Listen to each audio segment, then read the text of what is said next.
মানুহে এজন উপযুক্ত ব্যক্তি বিচাৰে যিজনে সদনৰ ভিতৰত মাত মাতিব পাৰে আৰু সেইকাৰণে আজি লাহৰীঘাটত সমষ্টিলৈ আহি প্ৰদ্যুৎ বৰদলৈ ডাঙৰীয়া হৈ মই প্ৰচাৰ চলাবলৈ আহিছোঁ। মুখ্যমন্ত্ৰী সভা আছে প্ৰায় 3 কিলোমিটাৰ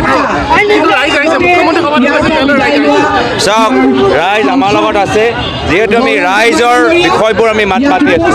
আমি ৰাইজৰ হৈ আমি আশা কৰ্মী অংগনবাড়ী কৰ্মীসকলৰ হৈ মাত মাতি আছোঁ বয়োজ্যেষ্ঠসকলৰ দৰৱৰ দামৰ বৃদ্ধি যে কৰিলে এই অন্যায় বিৰুদ্ধে আমি মাত মাতি আছোঁ ৰাইজক যিদৰে বিজেপি চৰকাৰে দমন কৰিছে সেই দমন নীতি বিৰুদ্ধে আমি মাত মাতি আছোঁ আৰু সেইকাৰণে ৰাইজৰ সোঁহাত বাওঁহাত হৈ